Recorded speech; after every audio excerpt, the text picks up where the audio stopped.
तो आज की वीडियो में हम लेक्चर नंबर 20 करने जा रहे हैं MTH 101 का, जिसका टॉपिक है डेरिवेटिव्स ऑफ लॉग वाले फंक्शंस जो आएंगे, आपके एक्सपोनेंट वाले फंक्शंस आएंगे और इन्वर्स फंक्शंस आएंगे। इन तीनों के हमने डेरिवेटिव कैसे फाइंड करना है वो हमने इसके अंदर डिस्कस करना है। तो सबसे पहले तो हम लॉगरिथमिक फंक्शंस को देख लेते हैं।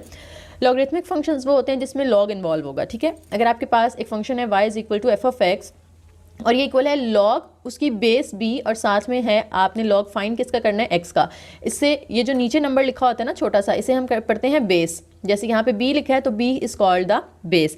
और इसको हम पढ़ेंगे कैसे, यानी ये जो टर्म हमारे पास लिखी हुई है y = log b बेस में है और ऊपर x है, इसको कैसे पढ़ते हैं, ये MCQ आता होता है अक्सर। इसको हम पढ़ते हैं log base b of x is y, log base b of x is y। ठीक है, अब लॉ की प्रॉपर्टीज़ हैं, ये MCQs के लिए बड़ी इंपॉर्टेंट है। लाजमी एक MCQ इसमें से आता है आपका कि लॉ की कोई ना कोई प्रॉपर्टी वो पूछते हैं और आपने उसका आंसर देना होता है। ठीक है, जैसे देखें कि आपके पास अगर 1 है तो 1 का लॉग, आप चाहे बेस कोई भी हो, लॉग जब आप लेते हैं ना 1 का, तो वो हमेशा आंसर आपका 0 ही आता है। ठीक है, उसके बाद अगर आपके पास लॉग के साथ जो बेस में नंबर है वही सेम नंबर ऊपर है जिसका आप लॉग ले रहे हैं और जिस बेस के हिसाब से ले रहे हैं, अगर वो दोनों नंबर सेम आते हैं तो आपका आंसर हमेशा 1 आएगा। कैलकुलेटर पे आप इसको लिख के कर भी सकते हैं। लॉग की बेस अगर आप 10 लें और सामने 10 रख लें तो आपका आंसर 1 ही आएगा। ठीक है, तो बेस और नंबर अगर सेम हो तो आंसर हमेशा 1 आता है जब आप उसका लॉग लेते हैं। उसके बाद लॉग के जो प्रोडक्ट वाला होता है कि अगर दो फंक्शंस मल्टीप्लाई हो रहे हैं, जैसे दो नंबर्स हैं a और c, ये दोनों मल्टीप्लाई हो रहे हैं और आपने अगर इनका लॉग अलग अलग करना है तो उसका ये तरीका होता है कि जब पहले के साथ लॉग अलग करेंगे और दूसरे के साथ लॉग अलग करेंगे तो दरमियान में आपने प्लस लगाना होता है। ठीक है, अगर दो नंबर्स मल्टीप्लाई हो रहे हों और उनका लॉग सेपरेट करना हो तो दरमियान में प्लस लगाते हैं। अगर दो नंबर्स डिवाइड हो रहे हो और उनका लॉग आपने सेपरेट करना हो a के साथ अलग और c के साथ अलग, तो हम दरमियान में क्या लगा देते हैं, माइनस लगा देते हैं। ठीक है, इसी तरह से लॉग के अंदर पावर रूल भी होता है। पावर रूल क्या कहता है कि लॉग बेस b a/r अगर आपके पास लिखा हुआ है, यानी नंबर के पावर में कुछ है, तो आपने वो जो पावर है ना उसको लॉग से बाहर ले आना है, मल्टीप्लाई कर देना है। ठीक है, r जो है वो लॉग से बाहर आके मल्टीप्लाई हो जाएगा और अंदर सिर्फ लॉग बेस b और साथ में a रह जाएगा। इसी तरह से अगर लॉग आपसे पूछा जाता है जी इन्वर्स फंक्शन का, यानी रेसिप्रोकल फंक्शन, सॉरी इन्वर्स नहीं रेसिप्रोकल, 1/c की फॉर्म में है, तो आपने जब c को ऊपर लेकर जाना है, यानी 1/c को आप c बनाते हैं तो साथ में साथ आपने बाहर सिर्फ क्या करना होता है, माइनस लगा देना होता है। जैसे फॉर एग्जांपल आपके पास है log 5/3, ठीक है, और आप क्या करते हैं, इसको 3/5 कर देते हैं, यानी आपने उसका रेसिप्रोकल ले लिया तो आप बाहर सिर्फ माइनस का साइन लगा देंगे। अगर पहले माइनस होता तो फिर आपने उसको चेंज करके इधर प्लस कर देना था, यानी बेसिकली आपने सिर्फ उसका साइन जो है वो चेंज कर देना होता है। उसके बाद आता है नेचुरल लॉग फंक्शंस। हमने जो बेसिकली डेरिवेटिव्स में यूज़ करने हैं ना वो नेचुरल लॉग वाले होंगे। ठीक है, तो नेचुरल लॉग वो होते हैं जिसके अंदर बेस जो है ना वो e के इक्वल होती है। ठीक है, log with base e is called natural log, यानी ये जो लॉग में हम बेस b लिखते जा रहे थे ना, वहाँ पे अगर हम e लिख देते हैं तो ये बन जाता है नेचुरल लॉग, जिसे हम l और n की फॉर्म में लिखते हैं। ठीक है, नेचुरल लॉग ln, और किसका लॉग ले रहे हैं, हम x का ले रहे हैं तो उसे हम लॉग x लिखेंगे। ठीक हो गया, ये हो गया जी आपका नेचुरल लॉ की डेफिनेशन। अब उसका डेरिवेटिव कैसे फाइंड करते हैं। डेरिवेटिव फाइंड करने का तरीका ये होता है कि लॉग के साथ आपने d/dx लिखना है, क्योंकि आप with respect to x derivative find कर रहे हैं, तो जिसका डेरिवेटिव फाइंड कर रहे होंगे ना वो 1 के नीचे आ जाएगा। ठीक है, जैसे हम x का डेरिवेटिव ले रहे हैं ना, log x का डेरिवेटिव ले रहे हैं, तो ये जो log के साथ नंबर होता है वो 1 के साथ डिवाइड हो जाता है। जैसे अगर मैं आपसे कहूँ कि आपने log ऑफ t फाइंड करना है विद रिस्पेक्ट टू t, ठीक है, x की जगह हम कोई और वेरिएबल भी यूज़ कर सकते हैं, तो देखें यहाँ पे क्या हो जाएगा, t का ये 1/t आंसर आ जाएगा, यानी जो भी log के साथ नंबर होगा उसको आपने 1 के नीचे लिख देना है। अब अगर log के साथ x की बजाय u आ रहा है, जैसे पीछे हमने वो पढ़े थे ना, जनरलाइज फार्मूला पढ़ा था लेक्चर नंबर मेरे ख्याल से 17 के अंदर, ये 17 के अंदर शायद पढ़ा था कि आपने जब फंक्शन के अंदर एक और फंक्शन होता है, कंपोजिट फंक्शन होता है, तो उसका जब डेरिवेटिव लेना होता है तो पहले तो आप बाहर वाले फंक्शन का डेरिवेटिव लेते हैं, यानी log का डेरिवेटिव लेंगे तो 1/u आ जाएगा, फिर अंदर u का अलग से डेरिवेटिव लेना होता है, du/dx। ठीक है, जैसे मैंने आपको यहाँ पे एग्जांपल दी, अगर मैं ये एग्जांपल देती हूँ कि log है हमारे पास x² का, ठीक है, तो आप कैसे उसको ओपन करेंगे, पहले तो log का डेरिवेटिव लेंगे ना, वो आ जाएगा 1/x², यानी log के साथ जो भी टर्म आ रही है वो 1 के नीचे आ जाती है। फिर आपने अंदर वाले फंक्शन का अलग से भी डेरिवेटिव लेना है, यानी x² का अलग से डेरिवेटिव लेंगे तो वो हमारे पास 2x आ जाएगा, तो हमारा आंसर होगा 2x/x²। फिर x की कटिंग कर दें आप लोग तो 2/x आंसर आ जाएगा। ठीक है, एग्जाम्पल भी दे दी उन्होंने हमें, find D by D x of log x square plus 1। तो अब अंदर वाला जो है फॉर एग्जाम्पल इसको हम u कह देते हैं। तो पहले तो हमने लॉग का डेरिवेटिव लेना है, तो लॉग का डेरिवेटिव क्या होगा, 1 ओवर जो भी लॉग के साथ टर्म है वो नीचे लिख देते हैं हम। तो यहाँ पे एक्स स्क्वायर प्लस 1 है, आपने 1 ओवर एक्स स्क्वायर प्लस 1 लिखा डॉट। अब ये जो अंदर वाला फंक्शन है इसका अलग से डेरिवेटिव लेंगे, 2x प्लस 0 आ जाएगा, एक्स स्क्वायर का 2x क्योंकि पावर साइड पे आ जाएगी, पावर में से 1 माइनस होगा तो 1 क्योंकि कांस्टेंट है तो उसका डेरिवेटिव तो 0 होगा। तो 2x प्लस 0 करेंगे तो 2x, और 2x 1 से मल्टीप्लाई होगा तो 2x over x square plus 1। इसी तरह से एक और एग्जाम्पल है हमारे पास, थोड़ी सी कॉम्प्लिकेटेड है। अब इसमें देखें हमारे पास एक से ज़्यादा फंक्शंस हैं, जैसे ऊपर एक्स स्क्वायर प्लस 1 एक ही था ना, लेकिन यहाँ पे ज़्यादा हैं। देखें एक्स स्क्वायर है, फिर साइन एक्स है, और फिर √1 प्लस एक्स है। इसमें क्या करेंगे आप देखें 3 फंक्शंस हैं। अगर हम डायरेक्ट करते हैं ना तो ये थोड़ा सा कॉम्प्लिकेटेड हो जाएगा कि पहले लॉग का तो 1 के नीचे ये सारे आ जाएंगे, फिर आपने जो है क्वोशंट रूल लगाना पड़ेगा, फिर आपको प्रोडक्ट रूल लगाना पड़ेगा जब आप अंदर वाले का डेरिवेटिव लेंगे, तो काफ़ी कॉम्प्लिकेटेड हो जाएगा क्वेश्चन। तो इसलिए हम क्या करते हैं, लॉग की प्रॉपर्टीज़ यूज़ करते हैं। यहाँ पे हमने लॉग की प्रॉपर्टीज़ पढ़ी है ना, ये जो हमने प्रोडक्ट और क्वोशंट वाली पढ़ी है कि मल्टीप्लाई हो रहे हो अगर 2 नंबर्स तो उनका लॉग अलग अलग करके प्लस आता है, डिवाइड हो रहे हो तो उनका लॉग अलग अलग करके माइनस लगाते हैं। तो वो वाली प्रॉपर्टीज़ हमने यहाँ पे यूज़ करनी है। देखें सबसे पहले तो ये डिवाइड वाला हम ख़त्म करते हैं, ओवर है ना, ओवर को ख़त्म करने के लिए ऊपर वाले के साथ लॉग अलग कर लें, नीचे वाले के साथ लॉग अलग कर लें। तो ऊपर वाले के साथ हो जाएगा log x square sine x, नीचे वाले के साथ आ जाएगा लॉग √1 प्लस एक्स, और दरमियान में हम क्या लगाएंगे, माइनस, क्योंकि वो डिवाइड हो रहे थे। अब मज़ीद देखें तो इधर 2 मल्टीप्लाई हो रहे हैं, तो इनका भी जब हम लॉग अलग अलग करेंगे, लॉग एक्स स्क्वायर अलग कर लें, लॉग साइन एक्स अलग कर लें, तो जब ये मल्टीप्लाई हो रहे हैं तो दरमियान में हमें प्लस लगाना पड़ेगा, minus log as it is. और ये जो अंडर रूट है उसको अगर हम पावर फॉर्म में लिखते हैं तो अंडर रूट का मतलब क्या होता है, पावर 1/2। अब आप देखें इस पर पावर रूल अप्लाई हो सकता है ना, ये जो 2 है ठीक है, इसको आप पावर को लॉग के बाहर ला सकते हैं ना, जैसे हमने यहाँ पे प्रॉपर्टी पढ़ी थी लॉग की कि आप पावर को लॉग से बाहर ला के मल्टीप्लाई करते हैं। तो यहाँ पे भी आपने यही करना है कि 2 को आप लॉग से बाहर लिख लें, अंदर सिर्फ लॉग ऑफ एक्स रह जाएगा, plus log of sine x क्योंकि यहाँ पे कोई पावर नहीं थी, माइनस इसकी पावर भी आप साइड पे ले आएंगे बाहर लॉग से 1/2, और अंदर लॉग ऑफ 1 प्लस एक्स बचेगा। अब देखिए कितना सिंप्लीफाइड हो गया, आप बहुत आसानी से इसका डेरिवेटिव ले सकते हैं। अब आप इसका डेरिवेटिव ओपन करेंगे, ये जो डेरिवेटिव था वो साथ साथ बाहर वैसे ही चलता जा रहा था। 2 तो कांस्टेंट है, बाहर आ जाएगा, लॉग एक्स का डेरिवेटिव 1 ओवर एक्स, और x का अलग से लेंगे तो वो 1 आ जाएगा, प्लस लॉग का डेरिवेटिव पहले लेंगे ना हम, तो वो आ जाएगा 1 ओवर साइन एक्स, क्योंकि 1 के साथ हमने इसको डिवाइड कर देना होता है। तो लॉग के बगैर अब आपने साइन एक्स का अलग से भी डेरिवेटिव लेना है, तो वो क्या आ जाएगा, cause x minus 1/2 as it is. Log का डेरिवेटिव लेंगे तो ये 1 प्लस एक्स 1 के नीचे आ जाएगा, और फिर इसका अलग से भी डेरिवेटिव लेना है हमने, तो 1 का 0 और x का 1। अब 2 ओवर x आ जाएगा, प्लस ये cos x 1 के साथ मल्टीप्लाई होगा, cos x over sine x, minus 1 1 ज़र 1, और ये 0 + 1 1 होगा, तो वो भी तीनों मल्टीप्लाई होकर 1 हो जाएंगे। ओवर के नीचे देखें तो हमारे पास 2 × 1 + x आ रहा है, ठीक है। इतना भी आंसर आप छोड़ सकते हैं, और इसको अगर cos ओवर साइन को आप cot लिखना चाहते हैं तो वैसे भी लिख सकते हैं। तो ये देखें हमने इतना वो product rule, quotient rule, derivatives के वो यूज़ करने के बजाय लॉग की प्रॉपर्टीज़ को यूज़ करके कितना सिंप्लीफाइड फॉर्म में इसको हमने सॉल्व कर लिया।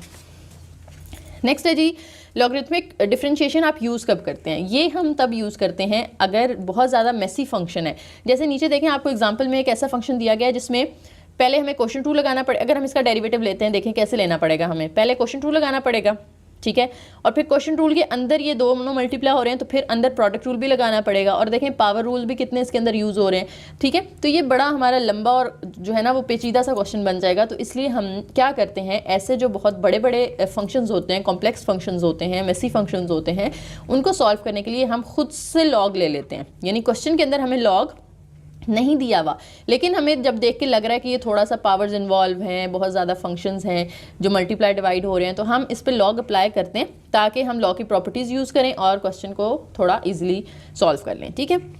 तो हमने क्या करना है, apply log on both sides. Paper में भी अगर आपको आता है ना कि आपने डेरिवेटिव लेना है और आपको फंक्शंस थोड़ा सा अजीब व गरीब किस्म का लग रहा है, तो आपने उसका लॉग ले लेना है, ठीक है, फिर वो आसान हो जाएगा।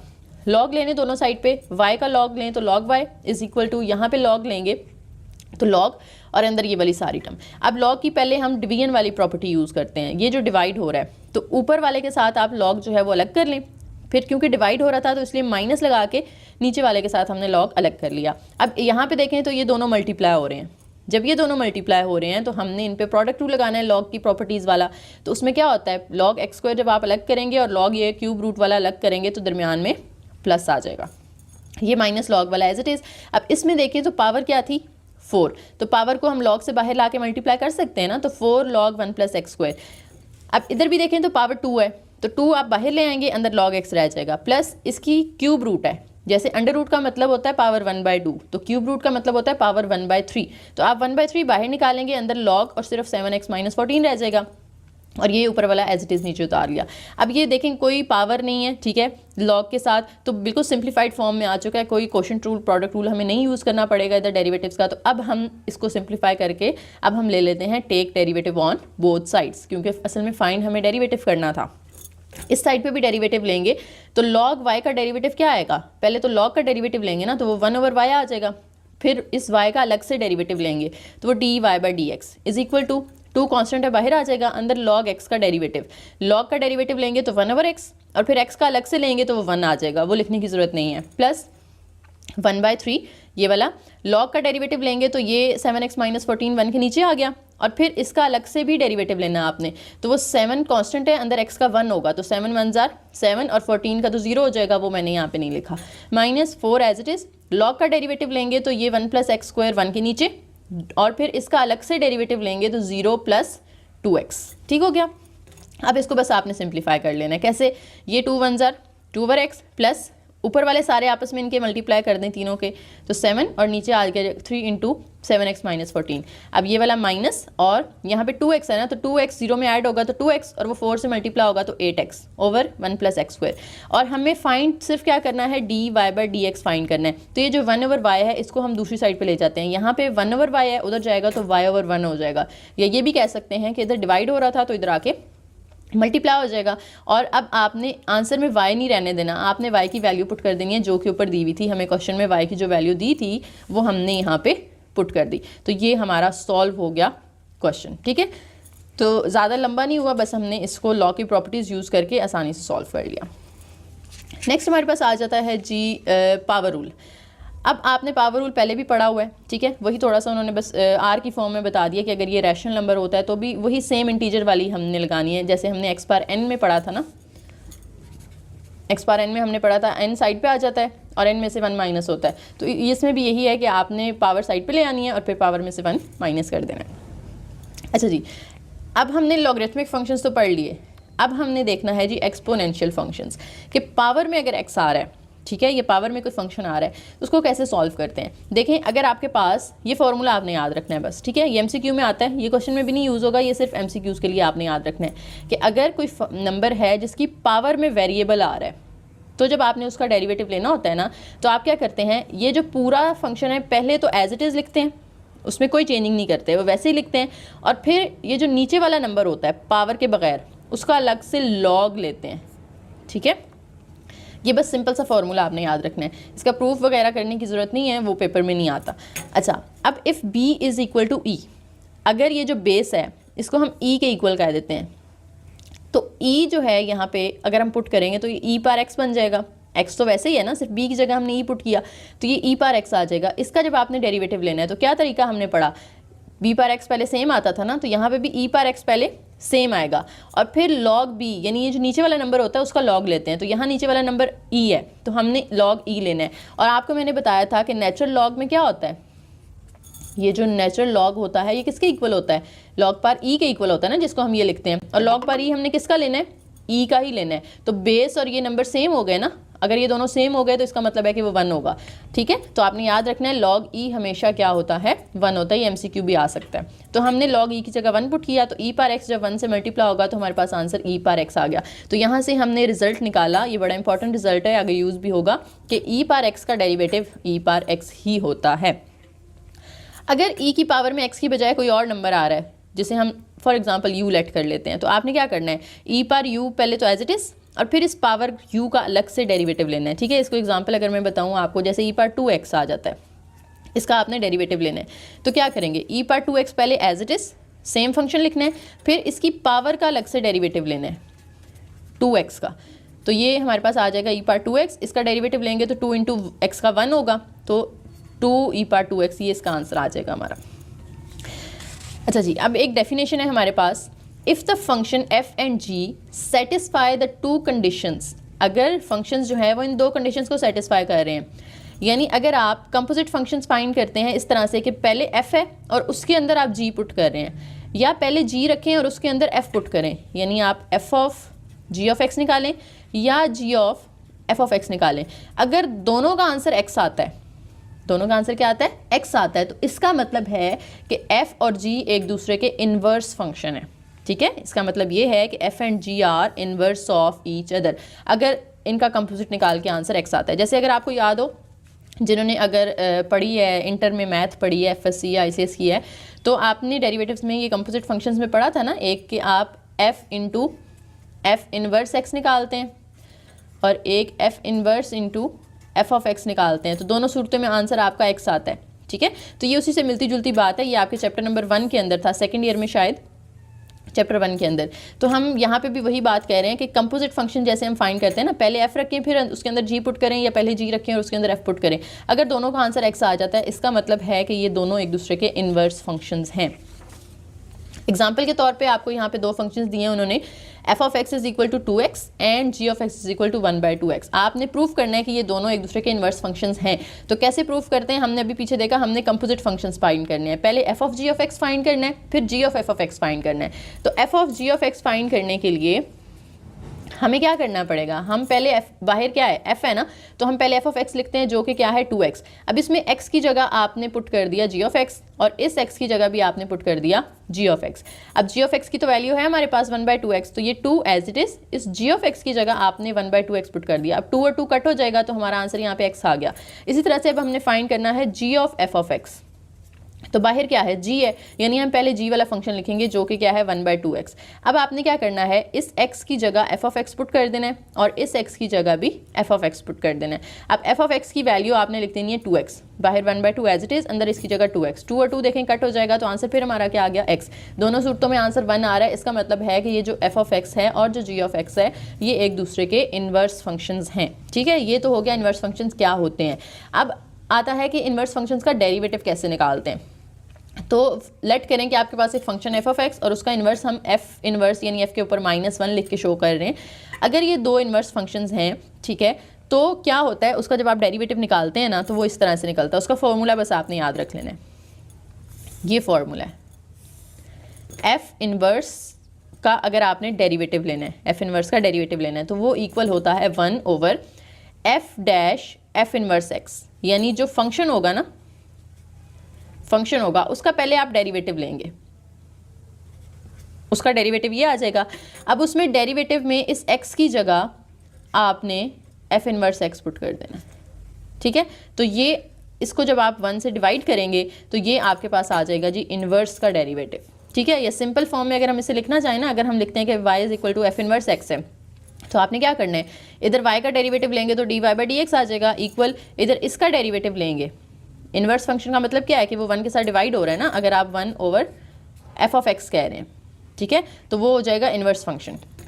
तो उसका डेरिवेटिव होता है 1/dx/dy, यानी dy/dx में जो y था वो ऊपर मल्टीप्लाई हो रहा था, उसको आप x के नीचे ले जाके डिवाइड कर दें और ऊपर क्या रह जाएगा 1। तो ये दोनों फार्मूलाज आपने इन्वर्स फंक्शन के डेरिवेटिव के याद कर लेने हैं। ठीक है जी, इसकी कोई एग्जांपल आपके हैंडआउट्स में नहीं दी हुई, आप लोग प्रैक्टिस क्वेश्चंस में देख लीजिएगा, अगर दी हुई है तो वहाँ से सॉल्व कर लें। तो मैं कोशिश करूँगी कि मैं प्रैक्टिस क्वेश्चंस की जो है ना वो वीडियो बनाऊँ, आपके LMS पे जो मौजूद है, एक डाउनलोड्स में आपकी एक फ़ाइल होती है, लेक्चर 1 से 22 तक सारे प्रैक्टिस क्वेश्चंस होते हैं उसके अंदर। ठीक है, तो अगर मुझे टाइम मिलेगा तो इंशाल्लाह मैं उसकी वीडियो बनाऊँगी, तो उसमें बहुत सारे आपके क्वेश्चंस जो है ना वो मतलब एक तरह से आपके कॉन्सेप्ट रिवाइज हो जाएंगे सारे। ठीक है जी, तो आज का लेक्चर इतना ही था। वीडियो अगर पसंद आई हो तो लाइक करें, चैनल को सब्सक्राइब करें, वीडियो को शेयर करें और कमेंट लाजमी करें। Thank you.